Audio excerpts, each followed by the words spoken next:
अब श्री रामचरितमानस के बालकांड की कथा यहाँ से प्रारंभ हो रही है।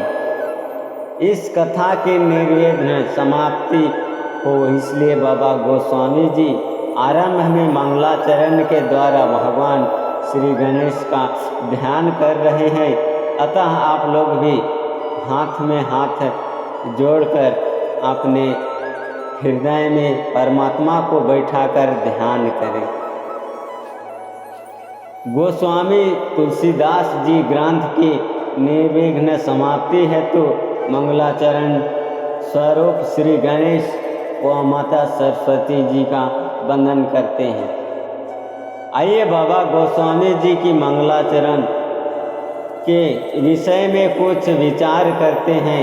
श्री रामचरितमानस 7 सोपान है। इसका प्रथम सोपान है बालकांड। बालकांड के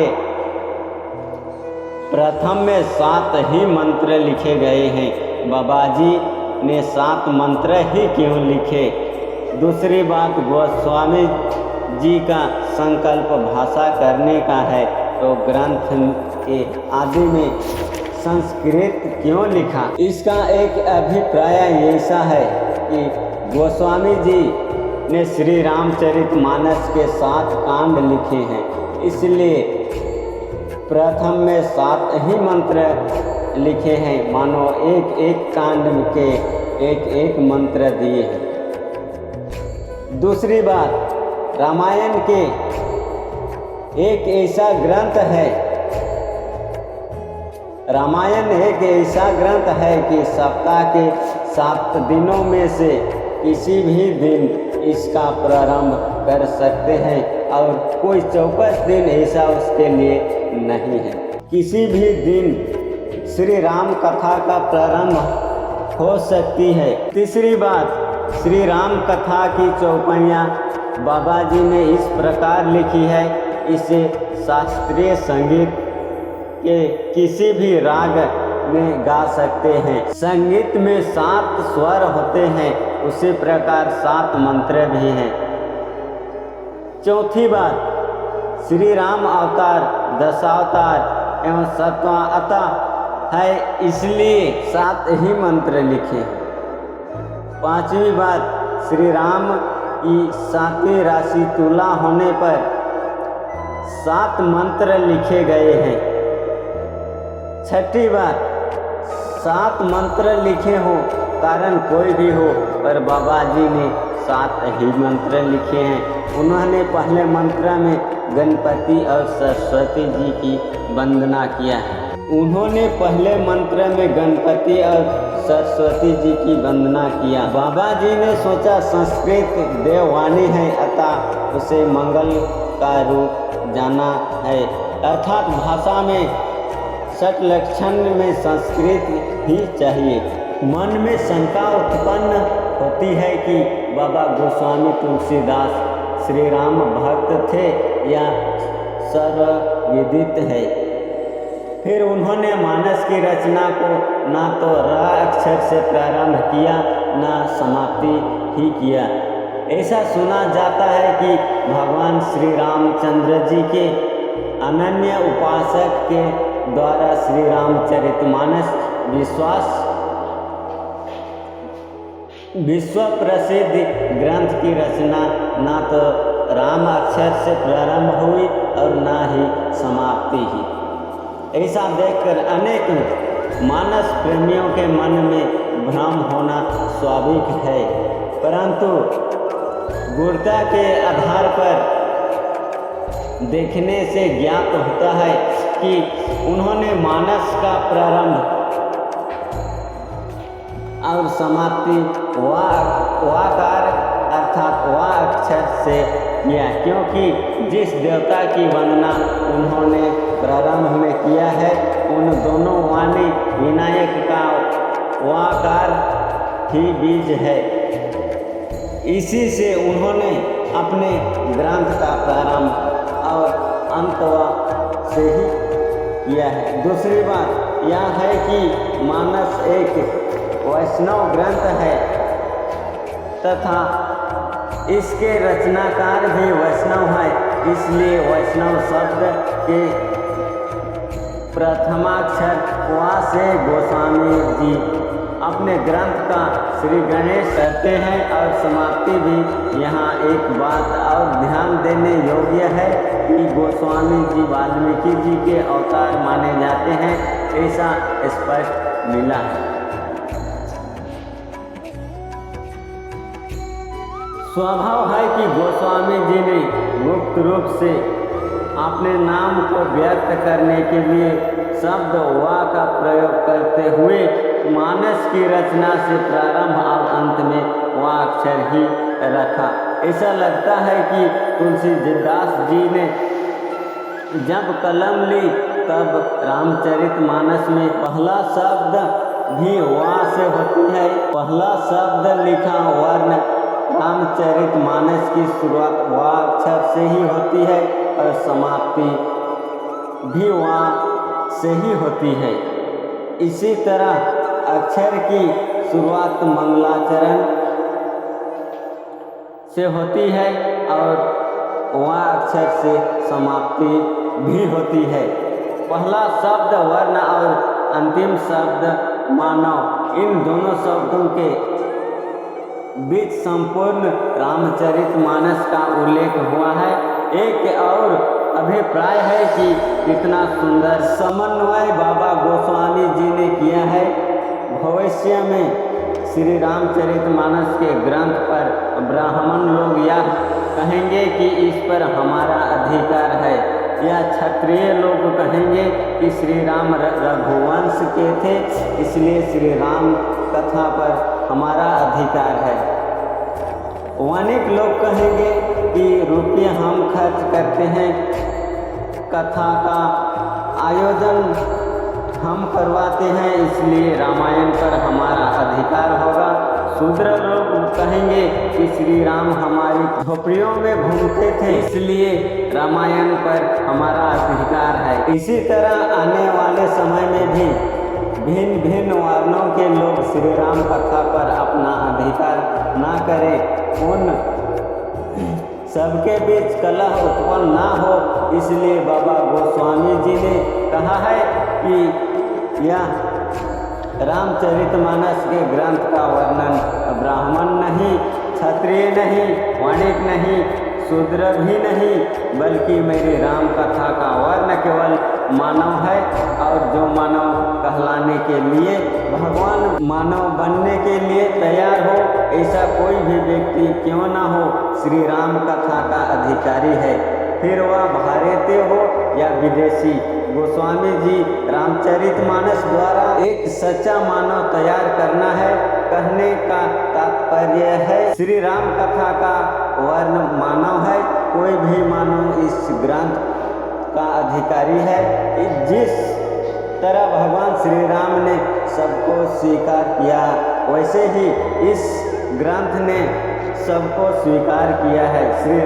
श्री राम को अयोध्या का शासन मिल रहा था, परंतु श्री राम को हुआ कि यदि अयोध्या वासियों को ही स्वीकारूंगा तो राम राज्य नहीं होगा, केवल रघुवंश का ही राज्य होगा।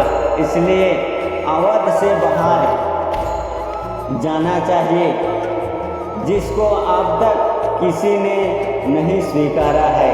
ऐसे भीलों को स्वीकारना चाहिए। भगवान अवध छोड़कर बाहर गए और भीलों को स्वीकार किया। श्री राम जी को हुआ अकेले भीलों को स्वीकारने से राम राज्य नहीं होगा, मुझको इसके भी आगे जाना चाहिए। सो राम ने गिद्ध को गोद में लेकर पंछी समाज को भी स्वीकार किया। भगवान को लगा कल कोई कहेगा कि जटायु सीता जी के लिए लड़ा था, इसलिए श्री राम ने उसे गोद में लिया था। यही सोचकर राक्षसों को भी स्वीकारना पड़ा। आगे उसी तरह उन्होंने संत शिरोमणि विभीषण को भी स्वीकारा। राम राज्य करने के लिए श्री राम ने जैसा प्रत्येक को स्वीकारा, वैसे ही बाबा गोस्वामी जी ने रामचरितमानस लिखकर समस्त मानव जाति को स्वीकार कर लिया है। बाबा जी ने सरस्वती और गणपति जी की स्तुति एक ही मंत्र में की है। गोस्वामी जी ने अपने इष्ट सीताराम को छोड़कर ग्रंथ के आदि में वाणी विनायक की वंदना की है। पर शास्त्रों में ऐसा वर्णन है कि कोई कार्य आरंभ करने के पूर्व अपने इष्ट का ध्यान करना चाहिए। ऐसे ही प्राचीन कवियों की परंपरा है कि कुछ लिखने के पूर्व में गणपति की स्तुति करेंगे, किंतु बाबा गोस्वामी जी ने दोनों को संकलित कर दिया है। उन्हें लगा अकेले गणपति जी की स्तुति करूंगा तो वे केवल ज्ञानदाता है, वे विवेक दे सकते हैं। अगर अकेले सरस्वती जी की स्तुति करूं तो वे केवल भाषा दे सकती है। बाबा गोस्वामी जी ने कहा है कि मुझे ज्ञान भी चाहिए और शब्द भी चाहिए। इसलिए कहा तुलसीदास जी संस्कृत में विद्वान थे, वे गणपति शब्द लिख सकते थे, परंतु उन्होंने विनायक शब्द का प्रयोग किया। दूसरे अर्थ में देखें तो सीतांश और रामांश से विनायक प्रकटे हैं, अथवा इस तरह प्रथम मंत्र में सरस्वती और गणपति जी की स्तुति की है। अक्षरों के अनेक प्रकार के अर्थों के समूह को मिलाया है। श्रृंगार रवि नवरस तथा अनेक प्रकार के छंद और सर्व प्रकार के मंगल करने वाले श्री गणेश एवं सरस्वती जी का वंदना करते हैं। इसमें अनेक प्रकार के मैत्री परस्पर मिलाए और मंगल की कर्तावाणी अर्थात सरस्वती और अक्षरों के अनेक प्रकार के अर्थ तथा अनेक प्रकार के छंद विविध मंगल के कर्ता श्री गणेश भगवान हैं। इस श्लोक में मगन गण पड़ा है, जिनके तीनों अक्षर गुण हो व मगन और तीनों लघु होने से नगन कहलाता है। सो यहाँ भी संयुक्त आदि धर्म संयोग से आदि का दीर्घ होता है। मगन का पृथ्वी देवता है, श्री को देने वाला है। दूसरे मंत्र में बाबा गोस्वामी जी श्रद्धा और विश्वास के प्रतीक के समान शिव और पार्वती जी को प्रणाम करते हैं। जब तक श्रद्धा और विश्वास हृदय में नहीं समाते तब तक योगी भी ईश्वर की अनुभूति नहीं कर सकते। इसलिए बाबा जी श्रद्धा और विश्वास रूपी त्रिभुवन के माता पिता पार्वती और भगवान शिव की वंदना करते हैं। भाव नीति मैं पार्वती और शिव जी को दंडवत करके स्तुति करता हूँ। वे कैसे भवानी शंकर हैं, श्रद्धा और विश्वास के रूप हैं। सिद्ध पुरुष भी जिन पार्वती की कृपा के बिना अपने हृदय में स्थित ईश्वर को नहीं देखते हैं, यहाँ पार्वती को श्रद्धा और शिव जी को विश्वास का रूप कहा गया है। इस मंत्र में अति सुंदर तरीके से शिव पार्वती की स्तुति की गई है। तुलसी बाबा कहते हैं, मैं शिव पार्वती जी को नमस्कार करता हूँ। शिव साक्षात विश्वास का रूप है और माँ भवानी साक्षात श्रद्धा का स्वरूप है। कई लोग प्रश्न करते हैं श्रद्धा और विश्वास में क्या अंतर है, तो हम कई बार कहते हैं कि मुझे फलां व्यक्ति में विश्वास है, कभी कहते हैं तो फलाना में श्रद्धा है। हमारी नज़र में दोनों शब्द समान है, किंतु संतों की नज़र में दोनों शब्दों में अंतर है। विश्वास शंकर और शिव भी आजन्म है, उनका जन्म नहीं होता है। इस प्रकार विश्वास का भी जन्म नहीं होता है। विश्वास आत्मा का धर्म है, किंतु श्रद्धा पार्वती है। पार्वती को हिमालय के यहाँ प्रकट होना पड़ा, उसी तरह श्रद्धा को उत्पन्न करना पड़ता है। विश्वास एक रूप होता है, जबकि श्रद्धा बढ़ती घटती रहती है। विश्वास स्थिर होता है, विश्वास कभी अंधा नहीं होता है, पर श्रद्धा अंधी होती है। बाबा गोस्वामी जी ये कहना चाहते हैं कि जिसको साधना करनी हो उसे शिव पार्वती का विश्वास और श्रद्धा का समन्वय करना होगा। श्री राम कथा में एक तात्विक प्रसंग है, शिव पार्वती का विवाह जब तक नहीं हुआ तब तक रामायण का प्रारंभ नहीं किया। बाबा गोस्वामी जी ने श्रद्धा और विश्वास का विवाह होने के पश्चात भी श्री राम कथा का प्रादुर्भाव किया। मानव के जीवन में या श्री रामचरितमानस का दुर्भाव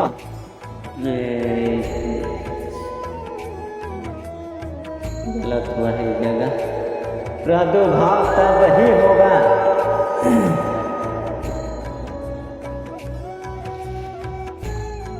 जब परिवर्त तत्वधारा और अखंड श्रद्धा का मिलाप हो। तत्पश्चात श्री राम कथा की शुरुआत होती है। जब तक श्रद्धा और विश्वास हृदय में नहीं समाते तब तक योगी भी ईश्वर की अनुभूति नहीं कर सकते। इसलिए बाबा जी ने श्रद्धा और विश्वास रूपिणी त्रिभुवन के माता पिता पार्वती शिव की वंदना की। अब तीसरे मंत्र में बाबा गोस्वामी जी ने भगवान शिव जी को त्रिभुवन के गुरु हैं उनकी वंदना की है। अब बाबा गोस्वामी जी गुरु की वंदना करते हैं कि मैं गुरु को वंदन करता हूँ। वह गुरु महाराज कैसे हैं? विज्ञान स्वरूप है, फिर कैसे हैं?